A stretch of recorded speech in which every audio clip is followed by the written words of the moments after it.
Boxing family, what's good with y'all? It is your boy Martin, aka the Boxing Purist. Welcome to the Truth and Absolute channel, where I speak the truth and nothing but the truth. So help me good God Almighty. This is your first time stopping through. Let me just let you know what to do, all right? You like boxing? Well, hit your boy with that 3-piece. Like, subscribe, hit that share button, subscribe, all of the above.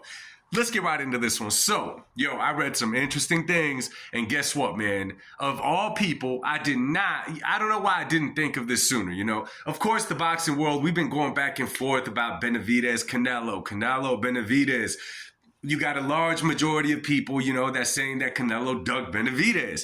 On the other hand, you got people saying that Canelo just simply doesn't want to give Benavidez the opportunity. You got some people that just want Canelo to lose. You got other people that just want to see a great fight, right? Myself, I'm caught in that spot of I want to see a great fight. And I believe that Canelo simply does not want to give David the opportunity, but not for the reasons that many may think. Now, to my surprise, and the surprise of many, Terence Crawford, believe it or not, said it best. And this is kind of crazy because it's very, very simple. He said it best. Terence Crawford said that he does not believe that Canelo Alvarez is ducking David Benavidez, which, when you look at resumes, when you look at the whole story, when you look at it from a non-biased standpoint, you realize really quickly, okay, this is not a duck. His resume does not scream that Benavidez will be the fighter that he ducks, right? Okay.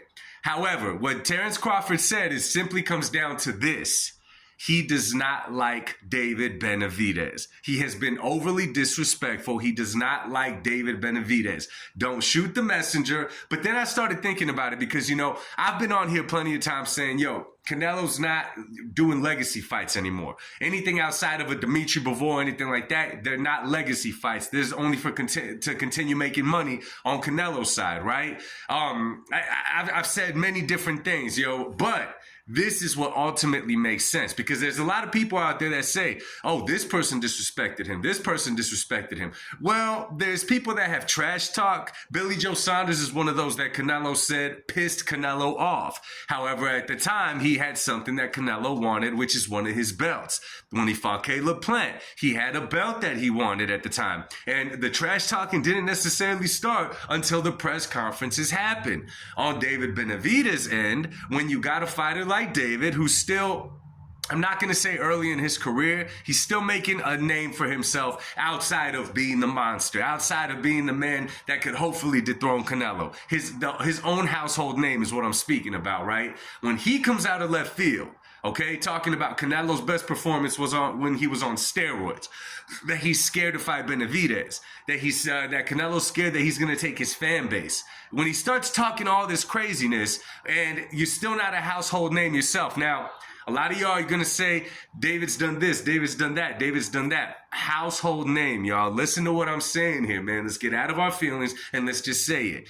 But it's true. It's true. I've said maybe Canelo's being petty and doesn't want to give him the fight. Whatever. No. It turned into a thing, and it makes perfect sense. Terence Crawford said he simply doesn't like David Benavidez. He does not like the guy. I don't think he's always felt like that about David Benavidez, to be honest, because if I'm not mistaken, in the past, he said good things about David. I think that it got to the point where it simply rubbed him the wrong way. And he got to a point where he said, you know what? Forget this. I ain't got to do this, man. I don't got to give this guy the fight. That's what it seems like to me. This is what makes the most sense. And it comes out of the mouth of Terence Bud Crawford. So don't shoot the messenger. Don't shoot the messenger. I'm relaying messages at this point. But again, Terence Crawford has said some crazy things, okay? He said some crazy things when he talked about Spence, the stuff that he said in the past or whatever. But this here makes the most sense when it comes down to it because we've all had the debates, y'all. We've all talked about it up and down. But what it turned into is that Canelo has a dislike for David Benavidez and he doesn't want to give him that bag. He doesn't want to give him the exposure. He pretty much doesn't want to give a helping hand. Y'all saw when he fought Munguia, he was kind of trying to pump him up, held him up during the fight. Y'all saw when he fought Berlanga at the end of the fight, he told him, yo, keep it up, man. You're going to be great. You're going to be good. He told him the same thing. Obviously, he does not feel the same way towards David Benavidez, maybe because David Benavidez came on to Canelo in a way that they're almost equal in the boxing world. Who knows what it is? But let me know in the comment section what y'all think about this. Let's talk about it. It's your boy Martin, a.k.a. the Boxing Purist. Much love. God bless y'all and peace.